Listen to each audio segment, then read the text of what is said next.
Praise the Lord. கர்த்தர் நல்லவர். ஆமென். அல்லேலூயா. எப்படியோ 2026க்குள்ள வந்து 2வது மாதம் 1ஆம் தேதிக்குள்ளே வந்துட்டோம். அல்லேலூயா. தாங்கினது இனிமேல் தாங்க வல்லதாக இருக்கிறது. அல்லேலூயா. காலம் அப்படி போயிடுச்சு. உலகமும் நம்ம வாழ்ந்து கொண்டு இருக்கிற இந்த சூழ்நிலைகளும் நம்ம எச்சரித்து கொண்டே இருக்கிறது. அல்லேலூயா. அருமையான தெய்வச்சனமே, இந்த நாளிலும் ஏசாயா தீர்க்கதரிசன புஸ்தகம் 14ஆம் அதிகாரம் 24ஆம் வசனத்தை நம்ம எல்லாரும் எடுத்துக்கொள்வோம். கர்த்தர் இந்த மாதத்தின் வாக்குத்தத்தமாய் நம்மோடு கூட பேசுவாராக. நம்ம வாசிக்கலாமா? நான் நினைத்திருக்கிறபடியே நடக்கும், நான் நிர்ணயித்தபடியே நிலை நிற்கும் என்று சேனைகளின் கர்த்தர் ஆணையிட்டு சொன்னார். அல்லேலூயா. அருமையான தேவச்சனமே, நமக்கு நிறைய வாழ்க்கையில் பிளான்ஸ் உண்டு. வருஷம் முதல் ஆனாவே நம்ம நிறைய பிளானெல்லாம் வைப்போம். நம்ம பிள்ளைகளை குறித்த பிளான், நம்முடைய எதிர்காலத்தை குறித்த திட்டங்கள், பிஸ்னஸில் அடுத்த கட்டம் வளர்ச்சி, இப்படி நிறைய விஷயங்கள். இந்த வேலையை விட்டுட்டு அடுத்து இன்னும் கொஞ்சம் நல்ல சம்பளத்துக்கு வேலை போகணும், இல்லை வெளிநாடுகளுக்கு போகணும். பலவிதமான திட்டங்கள், தீர்மானங்கள் நம்முடைய இருதயத்தில் உண்டு. அல்லேலூயா. ஆசைகள் உண்டு, இல்லைன்னு சொல்ல யாரால முடியாது இல்லையா? ஆமாதானே? எல்லாருக்கும் பலவிதமான ஆசைகள், திட்டங்கள், தீர்மானங்கள் உண்டு. ஆண்டவர் அவை எல்லாவற்றையும் ஆசீர்வதிப்பார். ஆனால் ஆண்டவர் இங்கே ஒரு வார்த்தையை சொல்கிறாரு, நான் நினைத்திருக்கிறபடியே நடக்கும். ஏற்கனவே ஆண்டவர் சொல்லிட்டார், உன் நினைவுகளின் படி அல்ல, உன் நினைவுகள் என் நினைவுகள் அல்ல. ஒரு சில காரியங்கள் நாம் நினைக்கிறத விட அதிகமாக இருக்கும், இல்லை நினைக்கிறத விட கம்மியாக கூட இருக்கலாம். ஆனால் எந்த நிலையில் இருந்தாலும் அவர் நினைக்கிறத தான் நமக்கு செய்வேன்னு சொல்கிறார். அல்லேலூயா. அல்லேலூயா சொல்லுங்கள். இந்த அப்பத்தை, வானத்தின் மன்னாவை ஆண்டவர் கொடுக்கும்போது நிறைய எடுத்தவனுக்கு நிறையவும் இல்லை, கொஞ்சமாக எடுத்தவனுக்கு குறைவாகவும் இல்லை. அவருடைய செயல் எவ்வளோ அற்புதமானது என்பதை நீங்களும் நாளும் தெளிவாக புரிஞ்சுக்கணும். அல்லேலூயா. அவர் மன விருப்பத்தின்படி நம்ம எல்லாருக்கும் தருவார். ஆச்சரியமான விஷயம் என்னென்னா, ஆண்டவர் சொல்கிறாரு, நான் நிர்ணயித்தபடி நிலை நிற்கும் என்று சேனைகளின் கர்த்தர் ஆணையிட்டு சொல்லுகிறார். ஆணை அப்படின்னா என்ன? அது நடந்தே முடியும். கவர்மெண்ட்லேருந்து ஆணை வந்திருக்குங்க, ஆர்டர் காப்பி வந்திருக்கு அப்படின்னா என்ன அர்த்தம்? அதை நிறைவேற்றிடுவோம். அது வரலாம் டவுட்டாக இருக்கும், முடியுமா முடியாதா, ரோடு போடுவானா போட மாட்டானா, இல்லை பென்ஷன் கொடுப்பானா கொடுக்க மாட்டானா, வேலை கிடைக்குமா கிடைக்காதா, இப்படி குழப்பத்திலே இருப்பாங்க. எப்போ ஆர்டர் காப்பி கையில் வந்துருச்சோ அப்போ அவங்களுக்கு என்ன வந்துடும்? ஸ்ட்ராங்காக பிலீவ் பண்ணிவிடுவாங்க, நிச்சயமாக நிறைவேறிவிடும். அல்லேலூயா. அதுபோல் இன்றைக்கு உங்கள் இருதயத்தில் இருக்கிற நினைவுகள் எல்லாவற்றையும் அவரும் அறிந்திருக்கிறார். அவருடைய நினைவுகள் நம்முடைய வாழ்க்கையில் நிறைவேறியே தீரும். தாயின் கருவில இருக்கும்போதே நான் உன்னை பேச சொல்லி அழைத்தேன் என்று சொல்லி தேவன் சொல்கிறார். எத்தனை பேருக்கு இந்த வார்த்தையின் மேலே நம்பிக்கை இருக்குது? என்னை என் தாயின் நிறைய பேர் ரட்சிக்கப்பட்டு, அது பார்த்திங்கன்னா வாலிப பருவத்தில் ரட்சிக்கப்பட்டிருக்கலாம், இல்லை திருமணமாகி ரட்சிக்கப்பட்டிருக்கலாம், வயசாகி கூட ரட்சிக்கப்பட்டிருக்கலாம், மரணப்படுக்கையில் ரட்சிக்கப்பட்டிருக்கலாம். ஆனால் ஒவ்வொருத்தருடைய அழைப்பும் எங்கே தெரிந்து கொள்ளப்படுகிறது? ஆமாம், உலகம் உண்டாவதற்கு முன்பாகவே 2026 பிப்ரவரி மாதம் 1ஆம் தேதி இவங்கெல்லாம் என் சமூகத்துக்கு வருவாங்க, இவங்கள நான் இப்படித்தான் ஆசீர்வதிக்க போகிறேன், தேவன் முன்கூட்டியே திட்டம் வச்சுருக்கிறார். எத்தனை பேர் அதை நம்புகிறீங்க? எத்தனை பேர் அதை விசுவாசிக்கிறீங்க? எத்தனை பேர் அதை ஏற்றுக்கொள்ள ஆசையாக இருக்கிறீங்க? அதை விசுவாசிக்கிற ஒவ்வொரு வாழ்க்கையிலும் நடந்தேறும். அல்லேலூயா. அவர் நிர்ணயித்த காரியங்கள் இதனால் வரையிலும் உங்கள் மனசுக்குள்ளே நடக்குமா நடக்காதான்னு ஏதாவது ஒரு கேள்விகள்லாம் இருந்துச்சுன்னா ஆண்டவர் தான் சொல்கிறாரு, நான் உனக்கு ஆணையிட்டேன். ஸோ இது கட்டாயமாக உனக்கு நான் சொன்ன காரியங்களை நிறைவேற்றுவேன் என்பதற்கு அடையாளமாய் கொடுக்கப்பட்ட வார்த்தை. அல்லேலூயா. இந்த மாதம் இத்தனை காலம் நீங்கள் எதற்காகலாம் காத்திருந்தீங்களோ அதையெல்லாம் நிறைவேற்றுவதற்கு அவர் ஆணையிட்டு விட்டார். அல்லேலூயா. எல்லாம் நடந்து ஏறும். அதனால் நீங்கள் அடுத்த மாதம் வந்து என்கிட்ட கேள்வி கேட்குற மாதிரி ஒரு சில சம்பவங்களும் இருக்கும். நீங்கள் சொன்னீங்களே ஆவியான செஞ்சிருவான்னு சொன்னீங்களே, செஞ்சிருவான்னு சொன்னீங்களே, இது இன்னும் நடக்கலையே. இந்த கேள்வி கட்டாயமாக உங்கள் கேட்காட்டாலும் உங்கள் மனசுக்குள்ளே எழும்பும். அதற்குரிய பதிலையும் நான் சொல்லி வைக்கிறேன். அல்லேலூயா. அருமையான தேவச்சனமே, நீங்கள் வாசிங்க சங்கியா. இந்த வார்த்தைகளை எல்லாம் கர்த்தர் ஆணை இட்டார்னு, அந்த கர்த்தர் யாருன்னு நீங்களும் நானும் புரிஞ்சுக்கணும்ல. இசையாவின் புஸ்தகம் 45:18 வசனத்தை வாசிங்க. வானங்களை சிருஷ்டித்து பூமியையும் வெறுமையாயிருக்க சிருஷ்டியாமல் அதை குடியிருப்புக்காக செய்து படைத்து அதை உருவேற்படுத்தின தேவனாகிய கர்த்தர் சொல்லுகிறதாவது நானே கர்த்தர், வேறொருவர் இல்லை. அல்லேலூயா சொல்லுங்க. அவர் ஒருவர் தான் கர்த்தர், வேறொருவர் இல்லை. அவர் சொன்னதை செய்கிறவர். அல்லேலூயா. இங்க வசனம் சொல்லுது, வானத்தை சிருஷ்டித்து பூமியை வெறுமையாய் இருக்க விடாமல் அதுல என்ன வச்சிருக்காரா, குடியிருப்புக்காக செய்து படைத்து. எவ்வளவு தெளிவா சொல்றாரு பாருங்க. அவர் தேவன் என்பதற்கு இதுவே பெரிய அடையாளம். தெய்வச்சனமே, இன்னைக்கு வரலும் உலகத்தின் பெரிய பெரிய விஞ்ஞானிகள்லாம் சொல்லிட்டு இருக்காங்க, இந்த மார்ஸில் கொண்டு போயிட்டு நம்ம செவ்வாய் கிரகத்தில் மக்களையெல்லாம் வாழ வைக்க போகிறோம். அந்த பூமியை மாதிரியே ஒரு புதிய கோளை நாங்கள் கண்டுபிடிச்சிட்டோம், அங்கே போய் மக்கள் வாசம் பண்ண போகிறாங்க. இல்லை, கர்த்தர் மனுஷனை வாழ வைக்கிறதுக்கு ஒரே ஒரு பூமியை தான் உண்டாக்கியிருக்கார். அந்த பூமியில் நம்மளையெல்லாம் குடியிருக்க பண்ணியிருக்கிறார்.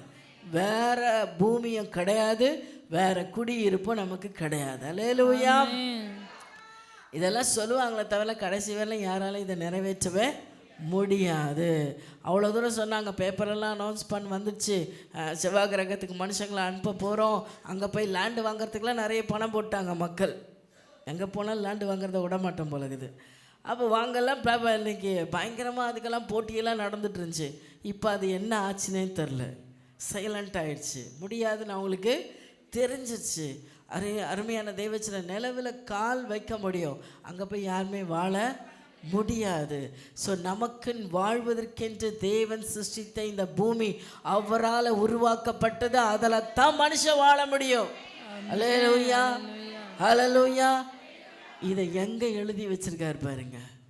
இதை ஒரு நாளைக்கு கண்டுபிடிச்சி அவனாவது சொல்லுவான், வசனம் இப்படி சொல்லியிருக்கு, பூமியை தவிர வேறு எந்த கிரகமும் மனுஷன் வாழ்கிறதுக்கு ஏற்றது இல்லைன்னு ஒரு வேளை நம்ம சந்ததிக்கு அப்புறம் ஒரு சந்ததியில் வந்து சொல்லுவாங்க. ஏன்னா எல்லாமே சொல்லப்பட்டதெல்லாம் மாறிக்கிட்டே வருது இல்லை? ஆமாம் தானே? அருமையான தெய்வச்சனமே, 19 வசனத்தை வாசிங்க. நான் அந்தரங்கத்திலும் பூமியின் அந்தரங்கமான இடத்திலும் பேசினதில்லை. விருதாவாக என்னை தேடுங்கள் என்று நான் யாக்கோபின் சந்ததிக்கு சொன்னதும் இல்லை. நான் நீதியை பேசி யதார்த்தமானவைகளை அறிவிக்கிற கர்த்தர். அல்லேலூயா சொல்லுங்க. அவர் யார்னா, ஏதோ போய் இருட்டில் உட்காந்துட்டு நீ கேட்டா கேளு கேட்காட்டா போன்னு உட்காந்துட்டு பேசிட்டு வர தேவன் அல்ல. எங்கேயோ ஒரு மூலையில் போயிட்டு கத்திட்டு வர கர்த்தர் இல்லை. அவர் எப்பேற்பட்டவரான் தெரியுமா? விருதாவாய் உன்னை தேடுங்கள் என்று நான் யாக்கோபின் சந்ததிக்கு சொல்லலை. சும்மா என்னை தேடி பாரு, சும்மா என்னை பார்த்து கூப்பிட்டு பாரு, நான் உனக்கு எப்பேற்பட்ட தேவன் பாரு அப்படின்னு அவர் ஏனோ தானன்னு சொல்கிறவரில் ஊர்ஜிதமாக சொல்கிறாரு. என்ன சொல்கிறாரு? நீதியை பேசி யதார்த்தமானவைகளை நடப்பிக்கிற கர்த்தர். அல்லேலூயா. என்ன வாழ்க்கையில் நடக்க முடியுமோ, முடியாததை ஏதோ சொல்லிட்டு போகல. அவர் ஒவ்வொன்றையும் நடத்த முடியும் என்பதை நிரூபித்து காட்டின தேவன் அவர். அல்லேலூயா. அவரால் செய்ய முடியாத காரியங்களை நமக்கு செய்யணும்னு சொல்லலை. அவர் எல்லாத்தையும் செஞ்சு காட்டி உங்களாலையும் இது செய்ய முடியும், என்னை போல நீங்களும் வாழ முடியும் என்பதை செயல்படுத்தி காட்டினவர் நம்முடைய தெய்வன். அல்லேலூயா. எத்தனையோ தெய்வங்கள் நம்முடைய தேசத்தில் உண்டு. உண்மையாகவே நம்ம பெரிய பாக்கியசாலிங்க இந்தியா தேசத்தில் பிறந்ததுக்காக. அல்லேலூயா. ஆமாவா? எங்கன்னா ஒரு கல்லை பார்த்தாலும் தெய்வமாயிடும், ஒரு பூவை பார்த்தாலும் தெய்வமாயிடும், ஒரு பொடியை பார்த்தாலும் தெய்வமாயிடும். அல்லேலூயா. அப்படி ஒரு நிலைமையில் இன்றைக்கி மக்கள் வாழ்ந்துட்டுருக்காங்க. ஏன்னா அவ்வளோ பக்தி. மக்களுக்கு கடவுள் மேலே அவ்வளோ வாசை, அவ்வளோ பக்தி, அவங்க வைராக்கியம். அதை தப்புனே சொல்லக்கூடாது. கர்த்தர் பக்தி உள்ளவனை தனக்கென்று தெரிந்து கொள்ளுங்க. அதனால தான் இங்கே எல்லாம் நம்ம வந்து உட்காந்துருக்கோம். அல்லேலூயா. நாமளும் அப்படி தானே இருந்தோம். இன்னைக்கு இவ்வளோ பெரிய கூட்டம் இங்கே வந்திருக்குன்னா பக்தியான உங்களை பார்த்து அவர் தெரிந்து கொண்டு அழைத்து வந்திருக்கிறார். உங்கள் பக்தி அவர் வீணுன்னு நினைக்கல பாருங்க. கல்லுக்கிட்டே மண்ணுக்கிட்ட போய் நின்று இருந்தாலும் உங்கள் பக்தியை அவர் வீணா நினைக்கல பாருங்க. உங்கள் பக்தி அவர் விரும்பி இருக்கிறார். உங்கள் பக்தி அவர் நேசிச்சிருக்கிறார். உங்கள் பக்தி அவர் கனம் பண்ணி இருக்கிறார். ஆகையினால தான் விருதாவாய் உன்னை என்னை நான் அழைக்கல, நீங்கள் வந்து சேர்ந்து நான் உங்களுக்காக பேசின வார்த்தைகள் எல்லாம் யதார்த்தமானவைகள், நீதி அநீதியான ஒன்றை நான் உங்களுக்காக பேசலன்னு சொல்கிறேன். அநியாயமான வழிகளை நான் உங்களுக்கு கற்றுத்தரல, அக்கிரமமான வழிகளை நான் உங்களுக்கு கற்றுத்தரல. தைரியமாக சொல்ல முடியுமா தெய்வ ஜனமே? என் ஆண்டவராக இயேசு, அவர்கிட்ட சிறிதளவும் அநியாயம் கிடையாது, அக்கிரமம் கிடையாது. எனக்கு அவர் கற்றுத்தரவே இல்லை. அல்லேலூயா. எனக்கு உண்மையாகவே பர்சனலாக ஏசப்பா ரொம்ப பிடிச்சதுக்கு ஒரு காரணம் என்ன? உங்களுக்கெல்லாம் கூட நிறைய காரணங்கள் இருக்கும். ஆனால் எனக்கு பர்சனலாக அவரை ரொம்ப பிடிச்சதுக்கு என்ன காரணம்னா, எல்லா தெய்வங்களிடத்திலும் பாவம் செய்தால் என்ன உண்டு? பரிகாரம் இல்லை தண்டனை உண்டு. பரிகாரம் செஞ்சிட்டோம், கூட சேர்ந்து தண்டனை உண்டு. ஆனால் தேவனிடத்தில் மட்டும்தான் ரட்சிப்பு உண்டு. அல்லேலூயா. எவ்வளோ அக்கிரமத்தையும் அவர் அப்படியே ஒரு நொடியில் மன்னிச்சிடார் பாருங்களேன். பயங்கரமான பாவத்தை செஞ்சு கொலை பாதகத்தை செஞ்சு அவன் சிறையில் கிடக்கிற மனுஷனை இவருக்கு தண்டனை கிடைக்கிறதுக்கு முன்னாடி அவனை விடுதலை ஆக்கிட்டு தான் இவர் போகிறார். அல்லேலூயா. அவனை விடுதலை ஆக்கிட்டு பரபாசை விடுதலை செஞ்சுட்டு தான் இவர் தண்டனை ஏற்றுக்க போகிறார். எவ்வளோ அற்புதமான தெய்வன் இல்லை? அவர் எவ்வளோ இரக்கமுள்ள தெய்வன் இல்லை? சிலுவையில் தொங்கின அந்த கல்லனை பார்த்து அப்போவே அவனுடைய பாவத்தெல்லாம் மன்னிச்சு நீ என்னோட பரதேசில். அவர் யார், இவர் யார்? ரெண்டு பேரும் ஒன்றா போய் பரதேசில் உட்காந்துருப்பாங்களாம். அவருடைய இரக்கங்கள் எவ்வளோ பெருசு யோசித்து பாருங்க. அல்லேலூயா. நாம் யாராவது நம்மளை விட கொஞ்சம் சீப்பாக இருக்கிற ஆளை பக்கத்தில் உட்கார வைப்போம்? நிறைய பேர் சொல்கிறத கேட்டுக்கிறேன். அவங்க ஒன்றும் இல்லாதவங்க, ஒன்றுத்துக்கு இல்லாதவங்க, அவங்க ஏழை, அவங்க பிச்சைக்காரு, அவங்க கஷ்டப்படுறவங்க. இப்படி இருக்கிற யாரையாவது ஒருத்தர் நமக்கு சமமாக உட்கார வைக்க மனசு வருதா? ஆனால் ஆண்டவர் கல்வனை கூப்பிட்டு தான் பக்கத்தில் உட்கார வைக்கிறார். பரதேசில் என்னோடு கூட நீ பரதேசிக்கு போப்பா, நான் பரலோகத்துக்கு போகிறேன்னு சொல்ல பாருங்க. அவர் என்னோடு கூட நீ பரதேசியில் இருப்பாயினார். அல்லேலூயா. எவ்வளோ கிரேட் ஆண்டவர் இல்லை? நம்முடைய தேவன் எவ்வளோ அற்புதமான தேவன், எவ்வளோ இரக்கமுள்ள தேவன். நீங்கள் அதை புரிந்து கொள்ளணும் தெய்வச்சனமே. நமக்கான காரியங்களை செய்ய போகிற ஆண்டவர். நமக்கு நிறைய பேர் வார்த்தை சொல்லுவாங்க, நான் உங்களோட கூட இருப்பேன், நான் உனக்கு இதை செய்வேன் அதை செய்வேன். எல்லாரும் சொல்கிற அத்தனை பேரும் செய்வாங்களா? செய்யக்கூடிய அளவுக்கு முன்னாடி பார்த்தா நீங்கள் ரொம்ப நல்லவங்க வல்லவங்கன்னு வாங்க, பின்னாடி நம்மளை பற்றி 1000 காரியம் பேசுவாங்க, அவதூறாக பேசுவாங்க, அநியாயமாக பேசுவாங்க. ஆனால் தேவன் அப்படிப்பட்டவர் இல்லை. அவர் சொல்ல, நான் யதார்த்தத்தை உங்களுக்காக பேச, பின்னாடி போய் உன்னை பற்றி தப்பு தப்பாலாம் பேச மாட்டேன். நடக்கிற விஷயத்த நீதியாக நீ தப்பு செஞ்சால் தப்புன்னு சொல்வேன், நல்லது செஞ்சால் நல்லது செஞ்சேன்னு சொல்வேன். நான் உன்னை உயர்த்தி வைக்கிற கர்த்தன்னு சொல்கிறார். அல்லேலூயா. அடுத்தபடி வாசிங்க 21ஆம் வசனம். நீங்கள் தெரிவிக்கும்படி சேர்ந்து ஏகமா யோசனை பண்ணுங்கள், இதை பூர்வ காலம் முதற்கொண்டு விளங்க பண்ணி அந்நாள் துவக்கி இதை அறிவித்தவர் யார்? கர்த்தராகிய நான் அல்லவா? நீதிபரரும் இரட்சகருமாகிய என்னை அல்லாமல் வேறே தேவன் இல்லை. என்னை தவிர வேறே தேவன் உனக்கு இல்லை. அல்லேலூயா. அல்லேலூயா. பூர்வ முதல் கொண்டு உனக்கு எல்லாவற்றையும் விளங்க பண்ணின கர்த்தர் நான் தான். அவங்க சீஷனுக்கு வந்து கேட்பாங்க, ஏன் ஆண்டவரே எங்களுக்கு இதெல்லாம் நீங்கள் சொல்லிடுறீங்க? அப்போ சொன்ன, உலகத்துக்கு விளங்காததெல்லாம் உங்களுக்கு நான் விளக்கிட்டு போகிறேன். ஏன் தெரியுமா? நான் போனதுக்கப்புறம் நீங்கள் தான் எனக்கு சாட்சியாக இருக்க போகிறீங்க. உலகம் முழுசும் எனக்கு சாட்சியாக இருக்க போகிறதில்ல, நீங்கள் தான் எனக்காக சாட்சியாக இருக்க போகிறீங்க. ஆனால் என்னை பற்றின முழு டீட்டெயில் உங்களுக்கு தான் தெரியணும். அல்லேலூயா. ஆகையால் எல்லாவற்றையும் தன் சீஷர்களுக்கு சொல்லி கடந்து போனார். இன்னைக்கு நமக்கும் அவர் வெளிப்படுத்தி கொண்டு இருக்கிறார். எத்தனை பேர் ஆமேன்னு சொல்கிறீங்க? அவரை குறித்து எல்லா காரியத்தையும் நமக்கு தெளிவாக எழுதி கையில் கொடுத்துட்டு போன தெய்வத்தை போல ஒரு தெய்வம் இந்த உலகத்தில் யாருமே இல்லை. எத்தனை பேர் அக்செப்ட் பண்ணிக்கிறீங்க? நான் இப்படி தான், நீயும் இப்படி தான் வாழணும், நான் இப்படி தான் வாழ்ந்தேன், நீயும் இப்படி தான் வாழணும்னு எழுதி கையில் கொடுத்துட்டு போயிருக்கார். அல்லேலூயா, அல்லேலூயா சொல்லுங்க. அந்த வல்லமையுள்ள தேவன் தான் நம்முடைய தகப்பன். அடுத்தபடி 22ஆம் வசனத்தை வாசிங்க. பூமியின் எல்லையெங்கும் உள்ளவர்களே என்னை நோக்கி பாருங்கள், அப்பொழுது ரட்சிக்கப்படுவீர்கள். நானே தேவன், வேறொருவரும் இல்லை. அவரை தவிர வேறொரு தேவன் நமக்கு ரட்சிப்புக்கென்று கொடுக்கப்படவில்லை. நம்ம 1000 தெய்வங்களை கூப்பிட்டாலும் அவருடைய இரத்தத்தினால மட்டும்தான் நமக்கு மீட்பு உண்டு. அவருடைய இரக்கங்களால் மட்டுமே நாம் காப்பாற்றப்படுகிறோம். எத்தனை பேர் நிச்சயமா சொல்ல முடியும்? அல்லேலூயா. அவர் நம்மை ரட்சிக்கும்படியா இறங்கின தேவன். அவரை தவிர ரட்சிக்க இந்த உலகத்துல ஒருவருமே நமக்கு இல்லை. அல்லேலூயா. உன் பாவம் மன்னிக்கப்பட்டுரும், உன் பாவம் மன்னிக்கப்பட்டுரும் நிறைய ஆலோசனைகளை சொல்லலாம். ஆனா உண்மையா பாவத்தை மன்னிக்க அவருடைய ரத்தத்தை ஊற்றின தேவன் அவர் ஒருவர் தான். அல்லேலூயா. நீங்கள் தைரியமாக யார்கிட்ட வேணால் சொல்லலாம், எந்த தெய்வமும் உனக்காக ரத்தத்தை கொடுக்கல, என் ஆண்டவராக இயேசு மட்டுமே அவர் ரத்தத்தை கொடுத்திருக்கிறார். உனக்கு அதில் பாவ மன்னிப்பு உண்டு என்பதை நீங்கள் எங்கே வேணால் பகிரங்கமாக சொல்லலாம். எல்லாரும் நிச்சயமாக ஏற்றுக்கொள்வாங்க. அந்த வார்த்தை யாருமே மறுதளிக்கலை.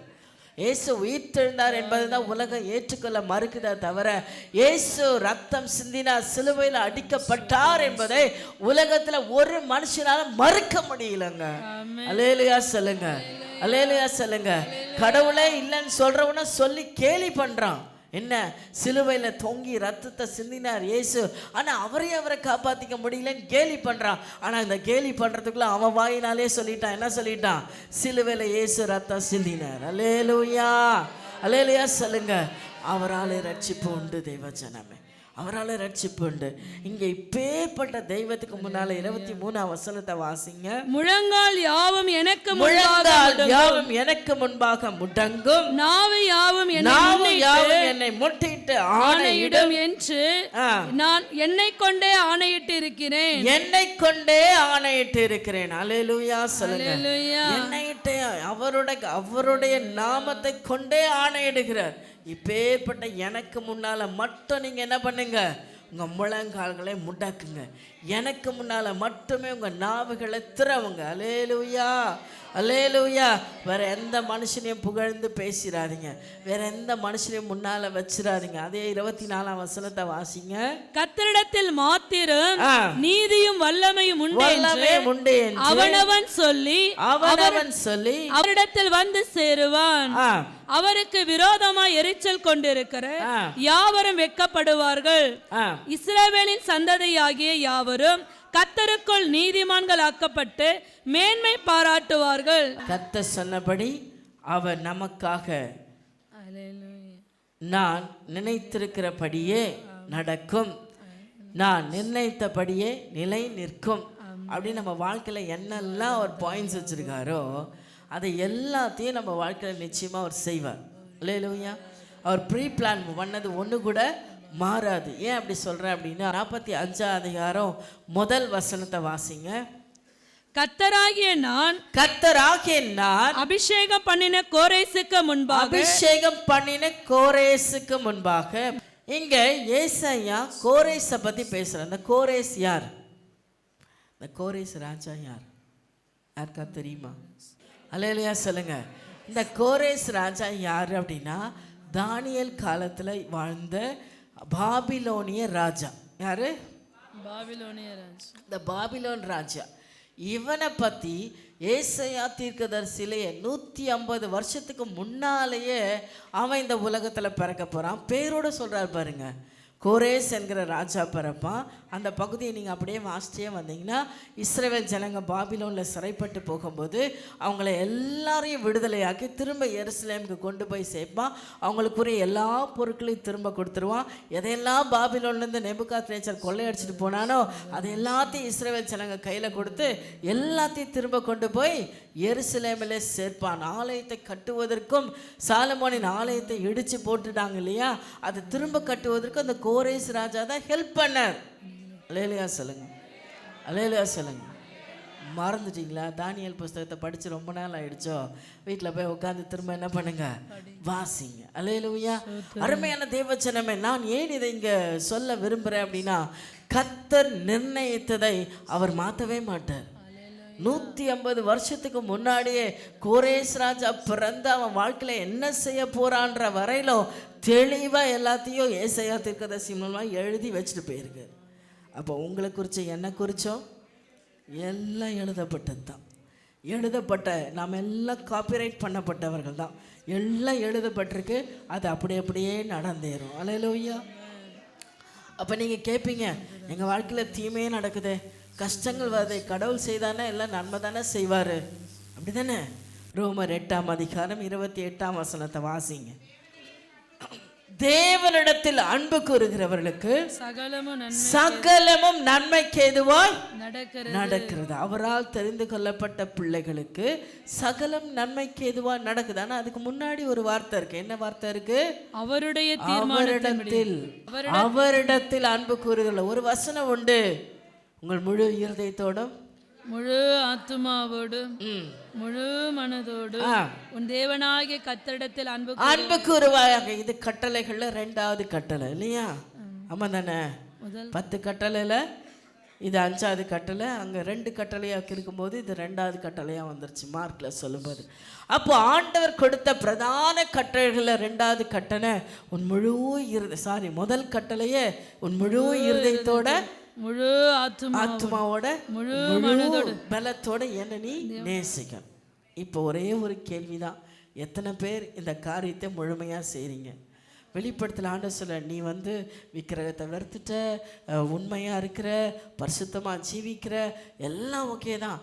ஆனால் அதற்குள்ளே ஒரு குறை இருக்குது, உன்னிடத்தில் ஒரு குறை இருக்கு அப்படின்னு திரும்ப சொல்றார். அது என்ன குறை அப்படின்னா, அங்கே 24ஆம் வசனத்தில் நீங்கள் படிக்கும்போது பார்த்தீங்கன்னா, அவருக்கு விரோதமாக எரிச்சல் கொண்டிருக்கிற யாவரும் வெட்கப்படுவார்கள். அல்லேலூயா.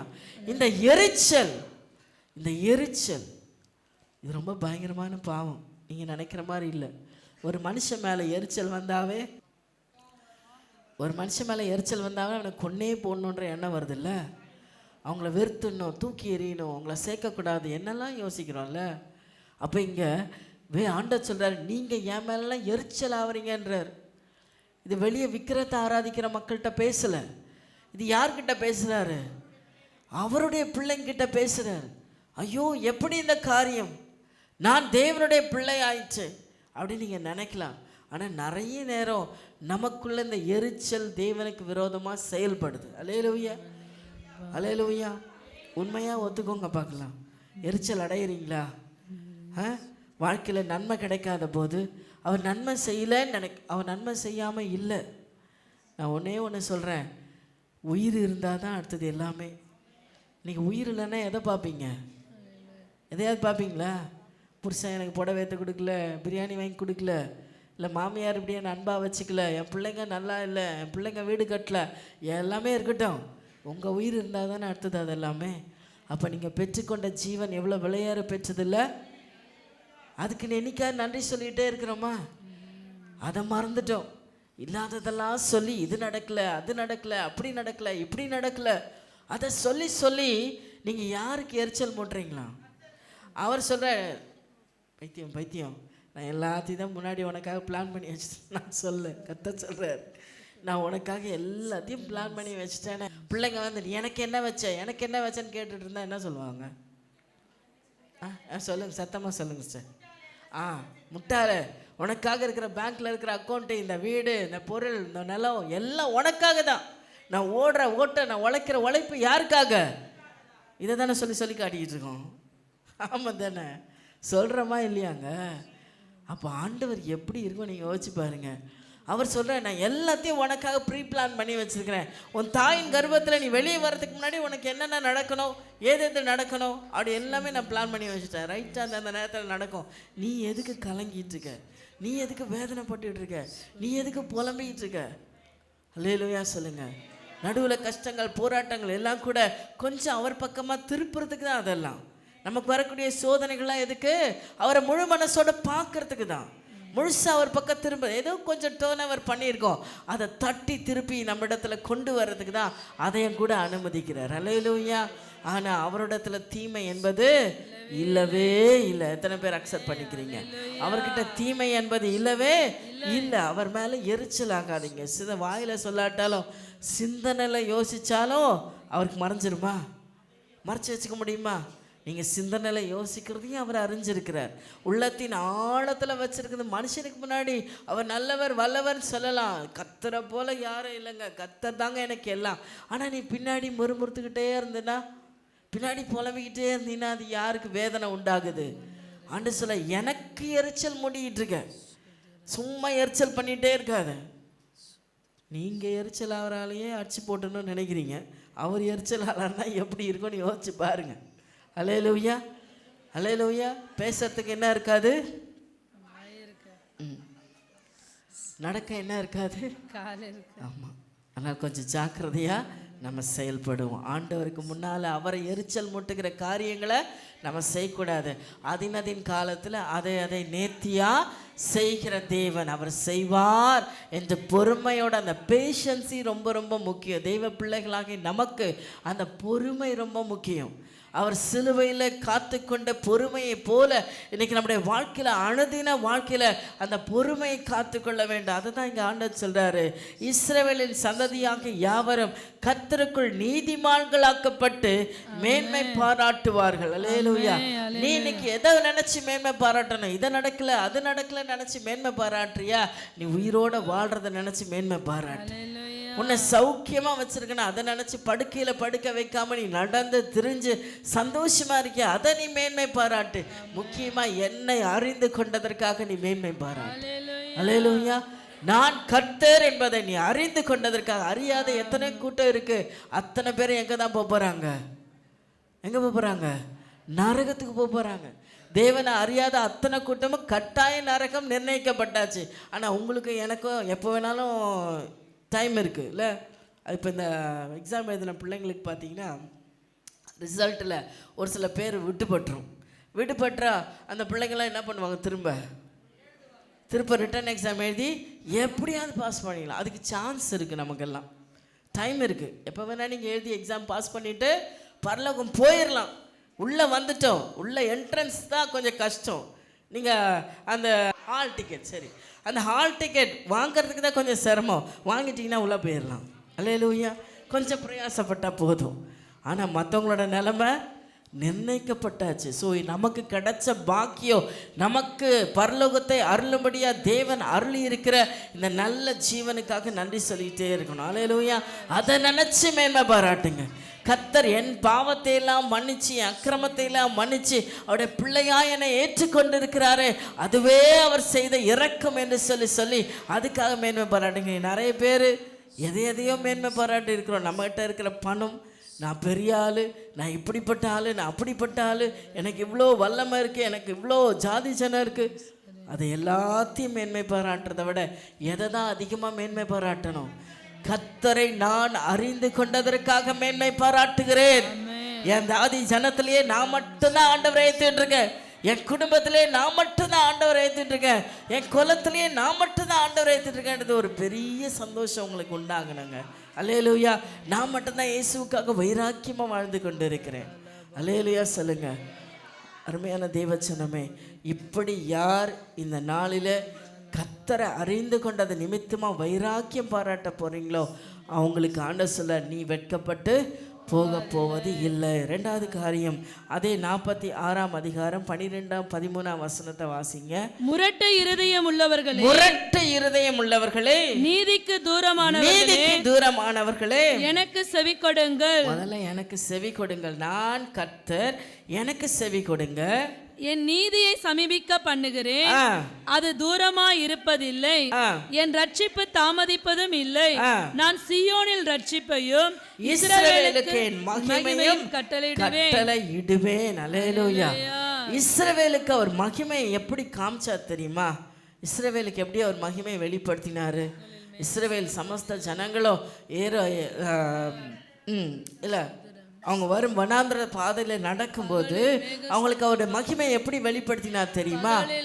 பயங்கரமான வெயில், உச்சி வெயில்ல மேக ஸ்தம்பம் அப்படியே அவங்கள என்னங்க, எத்தனை பேருக்கு கொடை பிடிக்கிறது, எத்தனை பேருக்கு ஷாமினா போடுறது? நீங்கள் யோசிச்சு பாருங்க. 25 லட்சம் ஆடு மாடு கோழி குஞ்சு அது நடந்து போகிற ஸ்பீடுக்கு அந்த மகிமை என்ன பண்ணுது? ஆட்டுக்குட்டி மாட்டுக்குட்டி எல்லாம் நடக்கிற ஸ்பீடுக்கு பெரியவங்க நடந்து போயிடுவாங்க, குழந்தைங்க கை குழந்தைங்க அவங்க நடக்கிற ஸ்பீடுக்கு அவ்வளோ பேருக்கு ஒருத்தர் கூட அவங்க தலைமையில் வெயில் படாமல் மேகஸ்தம்பம் அப்படி காத்துட்டு போச்சான். ராத்திரி இருட்டு வந்துருச்சு, குளுகுலுந்தான் இருக்குது, குளிருது, வனாந்திரம் இல்லை, மறைச்சிக்க இடமே இல்லை. இப்போ என்ன வருது? என்ன ஒரு ஞானம், என்ன ஒரு பாதுகாப்பு ஆண்டவர் கொடுத்துருக்காரு பாருங்க. அந்த வனாந்திரத்தில் அந்த மக்களை நடத்தின விதத்தை கொஞ்சம் நீங்கள் நடத்தி பாருங்க, நினச்சி பாருங்க. இது ஒன்று நீங்கள் யோசிச்சாவே அவருடைய வல்லமை எவ்வளோ பெருசு நீங்கள் புரிஞ்சிக்க முடியும். அவ்வளோ பேருக்கும் அந்த இன்னொரு பெரிய அற்புதம் என்னன்னா, செங்கடல் முன்னாடி நிற்கிது, பின்னாடி பார்வோன் சேனை திரும்ப பிடிச்சிட்டு போக வந்துட்டான். இப்போ யார் அவங்கள காப்பாற்றுவா? கர்த்தர் தான் காப்பாற்றுவார். எப்படி காப்பாற்றினாரு? இல்லைங்க, ராத்திரியெல்லாம் அவங்கள இவங்கள ஒன்றா சேராதபடிக்கு அக்கினி பழம்பா நினைச்சான். அக்கினியை தாண்டி யாரால வர முடியல? ராஜாவால் வர முடியல. அவன் கூட்ட வந்த கூட்டத்தால் என்ன பண்ண முடியல? இஸ்ரவேல் சேனை கிட்ட நெருங்கவே முடியல. கர்த்தர் அப்படி அக்கினி பழம்பா நிற்கிறார். அவருடைய மகிமை எவ்வளோ வல்லமை உள்ளது. உங்களுக்கு முன்னால் உங்கள் சத்துருக்கள் விழுந்து போத உங்கள் கண்கள் காணுங்க. உங்கள் சத்துருக்கள் உங்கள் பாதப்படியின் தூளை நக்குவாங்கன்னு வேதம் சொல்லுது. உங்களை யார் வெட்கப்படுத்துகிறாங்களோ அவங்களே வந்து தலை குனிந்து உங்களை வணங்குவாங்கன்னு வேதம் சொல்லுது. நீங்கள் யுத்தத்தில் நிற்காதீங்க. அல்லேலூயா. நீங்கள் யுத்தத்தில் நிற்காதீங்க. உங்களை துன்பப்படுத்தினவர்களும் உங்களை வேதனைப்படுத்தினவர்களும் அவர்கள் அழிவாங்க. நீ என்ன பண்ண? அவங்களுக்காக ஜெபம் பண்ணு. நீ ஜெபம் பண்ண அக்கினி தழலை யார் மேலே குவிக்கிற? உனக்கு விரோதியாக இருக்கிற தலை மேலே குவிக்கிற. அதுக்காகவே அப்படியே ஆண்டவரே அக்கினி தழலை நீங்கள் கொட்டுறீங்களா, அதுக்காக ஜெபம் பண்ணுற? அப்படி இல்லை. நீங்கள் அவங்கள ஆசீர்வச்சு ஜெபம் பண்ணால் தான் அக்கினி அங்கே போகும். அக்கினி போனமேன்னு ஜெபம் பண்ணிங்கன்னா அக்கினி திரும்ப வந்துடும். எங்கேருந்து அனுப்புறீங்களா அங்கேயே திரும்ப வந்துடும். ஸோ இதில் ரொம்ப ஜாக்கிரதையாக இருக்கணும். அதனால் ஆண்டவர் சமூகத்தில் நம்மை தாழ்த்தி அவருடைய மகிமை நம்மளை விட்டு எடுபடாமல் காத்துக்கொள்ளணும். எந்த ஆபத்தமோ சேதமோ நமக்கு வராதபடிக்கு. நம்ம நிறைய பேர் சொல்லுவோம், நான் என்னென்னவோ பண்ணுறேன், ஆனால் ஒரு பிரச்சனையும் எனக்கு இல்லைங்க, நல்லா தான் போயிட்டுருக்கு. அப்படி ஏதாவது ஐடியா இருக்கா? கடலுக்கு விரோதமாக நான் நிறைய காரியம் தான் செய்கிறேன், ஆனால் எதுவுமே இதுவரையிலும் எனக்கு எந்த பாதிப்பும் வரல. பார்க்கலாம், சீக்கிரமாக மனம் திரும்பிக்கலாம். தயவுசெய்து மனம் திரும்பிடுங்க. அல்லேலூயா, அல்லேலூயா.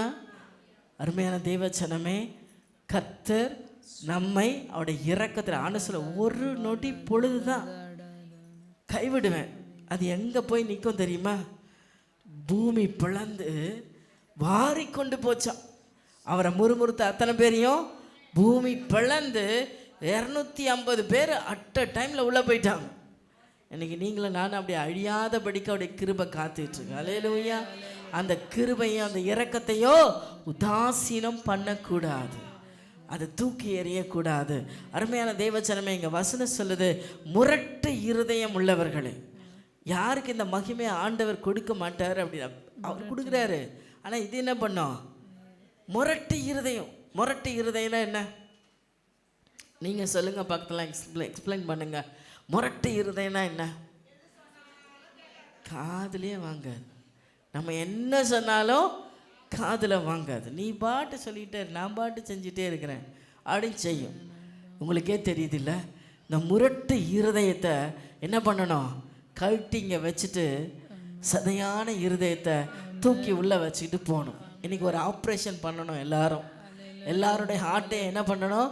பாருங்க, எடுத்து பாருங்க. இது முரட்டு இருதயமா, கல்லான இருதயமா?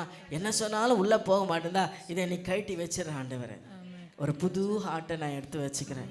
சதையான இருதயத்தை நான் பதிய வச்சுக்கிறேன். என்ன சொன்னாலும் வாங்கி உள்ளே வைக்கிற இருதயம்தான் நல்ல விளைச்சலை கண்டடையும், நல்ல ஆசீர்வாதத்தை கண்டடையும். அல்லேலூயா. நல்ல நிலம்தான் நல்ல வசனத்தின் பலனை கொடுக்க முடியும். அல்லேலூயா சொல்லுங்க, அல்லேலூயா சொல்லுங்க. ஏன் இன்னும் பலன் வரல என் வாழ்க்கையில்? ஏன் இன்னும் ஆசீர்வாதம் வரல? இன்னும் நான் கேட்குறேன், ஜெபிக்கிறேன், இன்னும் எனக்கு நடக்கலையே சொல்லுங்க. இருதயம் முரட்டாட்டமாக இருக்குது. நிலம் இன்னும் சுத்தமாக ஆகலை. நல்ல தண்ணி ஊற்றி நல்லா பண்படுத்தி நல்ல சேறு போட்டு அதை என்ன பண்ணலை, க்ளீன் பண்ணல. இன்னும் சத்தையும் கூலமோ அசிங்கமோ இருக்காதுல. அதனால என்ன பண்ண மாட்டேங்குது, பலன் தர மாட்டேங்குது. இதை கழுவி சுத்தம் பண்ணிட்டீங்க, நல்ல உழுது சுத்தம் பண்ணிட்டீங்க. உழும்போது அந்த நிலத்துக்கு வலிக்குமா வலிக்காதா? வலிக்கும். கொத்தும்போது வலிக்கும் இல்லையா? எரு போட்டு நோண்டி விடும்போது வலிக்கும். ஆனால் அதையெல்லாம் அந்த நிலம் அக்செப்ட் பண்ணிக்கிச்சுனா தான் அது எப்படி வளரும்? சூப்பராக வளரும், கொலையாக காய்க்கும், செழிப்பாக இருக்கும், குடும்பம் மகிழ்ச்சியாக இருக்கும், சமாதானமாக இருக்கும், சந்தோஷமாக இருக்கும். அல்லேலூயா சொல்லுங்க. ஆமென். எதுக்கு ஆமென் சொன்னீங்க? இன்னைக்கு ஹார்ட்டை மாற்றிட்டு போயிடலான்னு பிளான் பண்ணிட்டீங்களா? எல்லாம் பழைய ஹார்ட்டெல்லாம் கட்டி கீழே வச்சுட்டு புதிய ஹார்ட்டை போர்த்திட்டு போயிருங்க. அல்லேலூயா. கர்த்தர் கொடுக்கிற சதையான இருதயமாய் மாற்றிக்கொள்ளுவோம். தேவன் சொல்லுகிற வார்த்தை. ஆண்டவர் சொல்றார், நீ எவ்வளவுதான் கேட்டாலும் சரி, அதன்படி செய்யாவிட்டா நீ என் பிள்ளையா இருக்க முடியாது. நீ என் வசனத்தை கேட்டு அதன்படி செய்தால்தான் நீ எனக்கு புத்திரனா இருப்பேன்னு ஆண்டவர் சொல்றார். அல்லேலூயா. செயலுக்கு கொண்டு வராத வரையில் அது வேஸ்ட் தான். ஏட்டு சுரக்க கறிக்கு உதவவே உதவாது. நீங்கள் பைபிளில் உட்காந்து இப்படியும் அப்படியும் புரட்டி 1000 முறை பைபிளை படிச்சிருக்கலாம், பட் நோ யூஸ். அல்லேலூயா. வசனத்தை அண்டர்லைன் பண்ணி ஆண்டவர் இதை பேசினார் அதை பேசினார் அப்படின்னு அண்டர்லைன் பண்ணி வச்சுக்கலாம், வாழ்க்கையில் நோ யூஸ். அல்லேலூயா. அப்போ இன்னைக்கு ஆண்டவருடைய பாதத்தில் ஒப்பு கொடுக்கலாமா? நான் கேட்குற ஒவ்வொரு வசனத்தின்படி என்னை நான் அர்ப்பணிக்கிறேன். ஆண்டவரை என்னை நான் அர்ப்பணிக்கிறேன். ஆண்டவர் என்ன சொல்கிறாரோ அதை அப்படியே செயல்படுத்த என்னை ஒப்பு கொடுக்கிறேன். 3வது காரியம், அதே 45ஆம் அதிகாரம் 17ஆம் வசனம் 18ஆம் வசனத்தை வாசிங்க. இஸ்ரவேலோ கர்த்தராலே நித்திய ரட்சிப்பினால் ரட்சிக்கப்படுவான். நீங்கள் என்றென்றைக்கும் உள்ள சதா காலங்களிலும் வெட்கப்படாமலும் கலங்காமலும் இருப்பீர்கள். ஆமா, வெட்கப்பட மாட்டீங்க, கலங்கவும் மாட்டீங்க. கலங்காத இருக்கிற இருதயத்தை போல ஸ்திரமுள்ள இருதயத்தை உங்களுக்கு கொடுக்கணும். எது நடந்தாலும் உங்களுக்கு தைரியத்தையும் சந்தோஷத்தையும் பலனையும் ஆண்டவர் தரணும். அப்படின்னா மேல 16ஆம் வசனத்தை வாசிங்க. விக்கிரகங்களை உண்டு பண்ணுகிற அனைவரும் வெட்கப்பட்டு லட்சையடைந்து ஏகமாய் கலங்கி போவார்கள். ஏன் இந்த கலக்கம், பயம் வருது? எதை நினைச்சாலும் ஐயோ என்ன ஆயிடுமோ அப்படின்னு ஒரு பயம் ஏன் வருது? எனக்கு அப்புறம் இந்த குடும்பம் என்ன ஆகுமோ, எனக்கு அப்புறம் இந்த பிள்ளைங்க வாழ்க்கை என்ன ஆகுமோ, எனக்கு அப்புறம் இந்த கம்பெனி என்ன ஆகுமோ, எனக்கு அப்புறம் என் பிஸ்னஸ் என்ன ஆகுமோ, அப்படி யோசிக்கிறதுனால நீங்கள் என்னத்தை சாதிச்சிட போகிறீங்க? இன்றைக்கி என்ன நான் கண்ணை மூடிட்டா என் பிள்ளை வளராமல போயிடுவாங்க, என் பேரன் வளராமல் போயிடுவாரா? எல்லாம் வாழ்வாங்க, என்னை விட நல்லாவே இருப்பாங்க. இப்போ நான் போயிட்டேன்னா அவங்க இன்னும் நல்லாவே இருப்பாங்க. எத்தனை பேர் ஆமைன்னு சொல்கிறீங்க? அப்போனா போன்றீங்களா?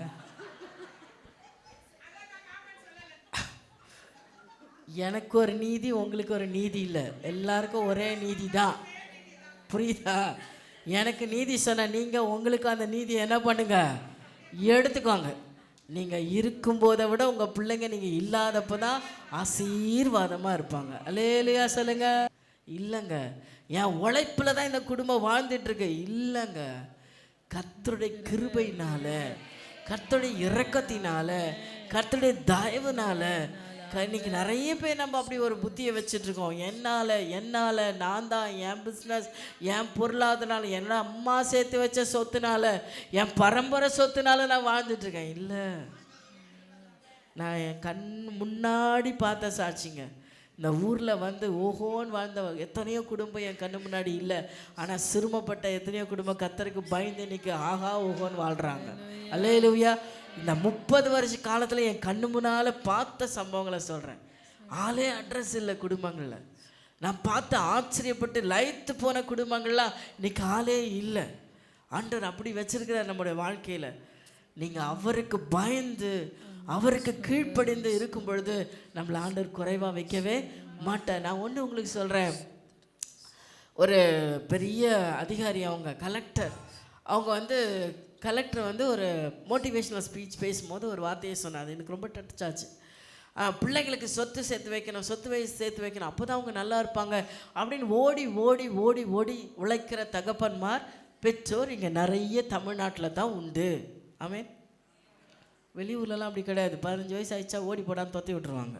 நீ சாப்பிட்டா சாப்பிட்டு வாழ்ந்தா. இங்கே தான் அம்மா என்ன பண்ணுறாங்க, காலைல இருந்து 8 மணிக்கு சோறு எடுத்து வந்து வாயில் ஊட்டுறாங்க. எப்பா சாப்பிட்டு போப்பா, மயக்கம் வந்து கீழே வந்துடுவாப்பா.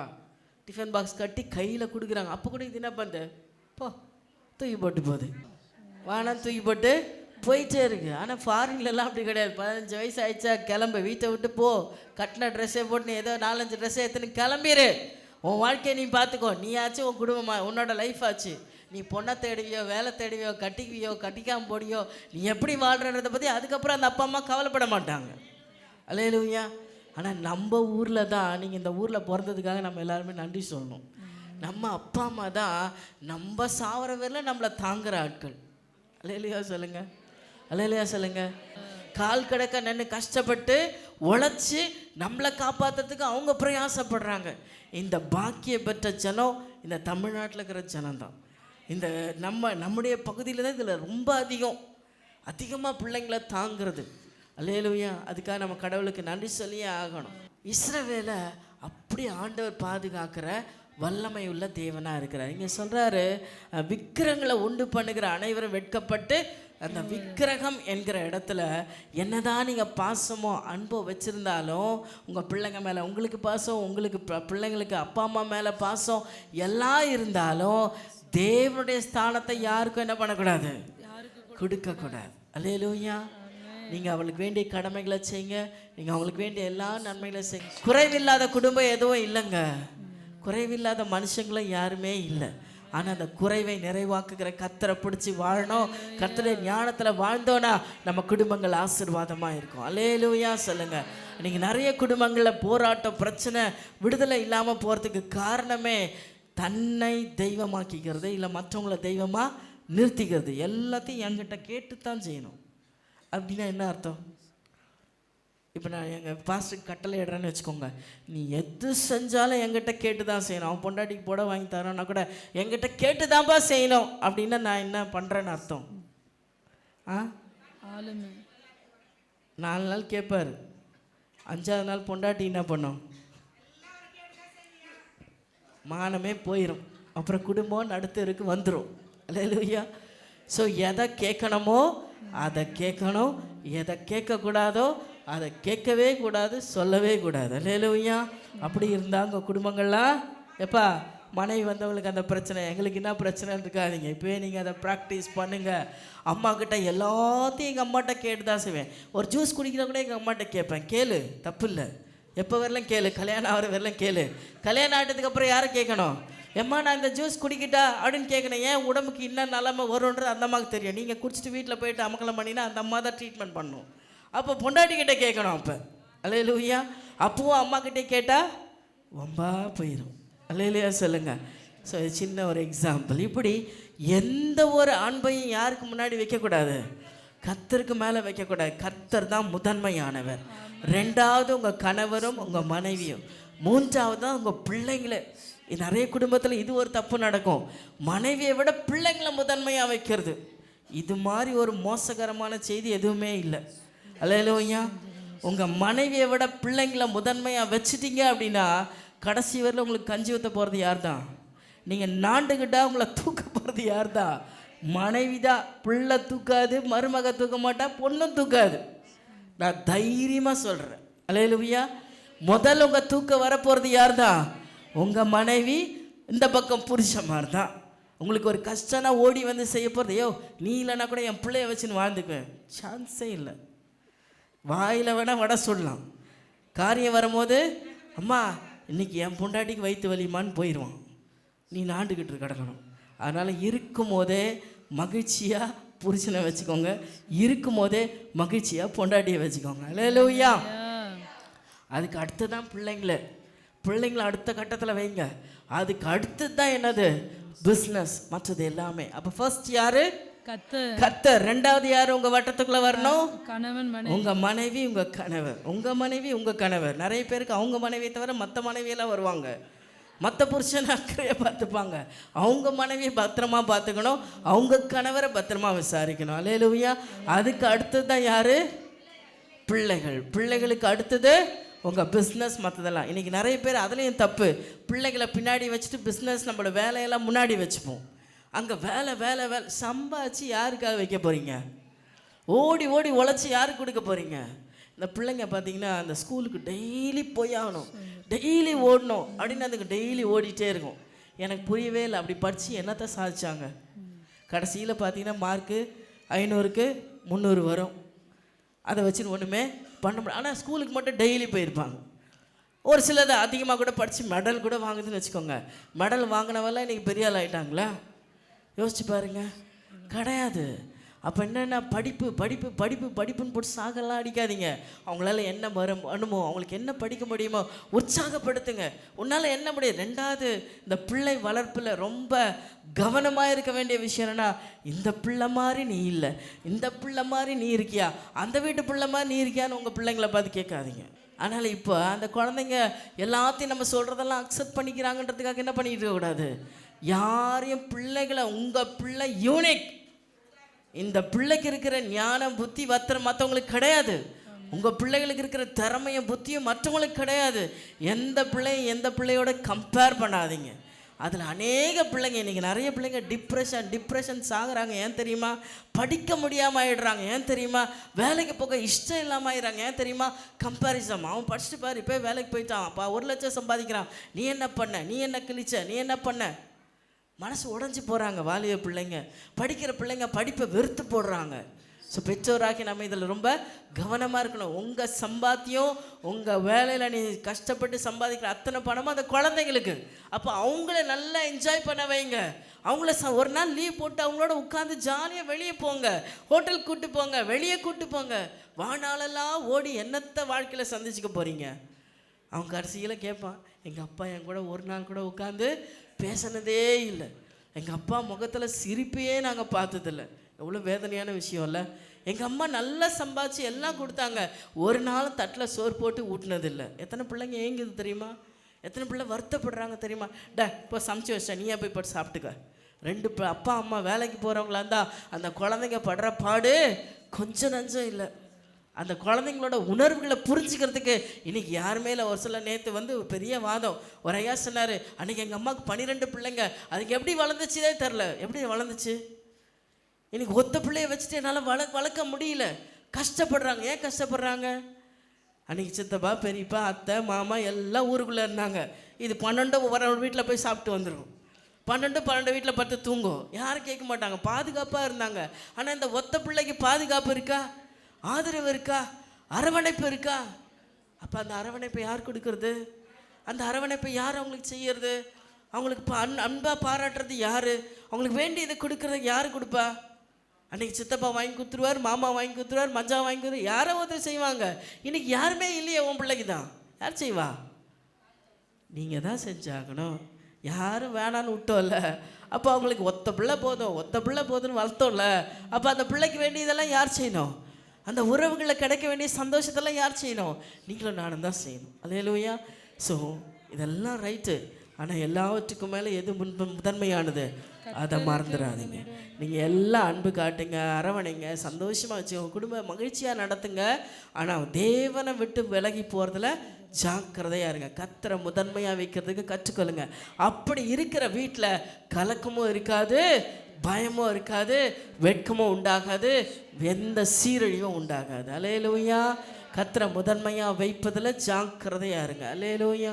இன்னும் ஒரே ஒரு வசனத்தை வாசிக்கலாம். 46 வசனத்தில் பார்த்தீங்கன்னா, அந்தத்தில் உள்ளவைகளை ஆதி முதற்கொண்டும் இன்னும் செய்யப்படாதவர்களை பூர்வ காலம் முதற்கொண்டும் அறிவிக்கிறேன், என் ஆலோசனை நிலை நிற்கும், எனக்கு சித்தமானவர்களை எல்லாம் செய்வேன் என்று சொல்லுகிறேன்.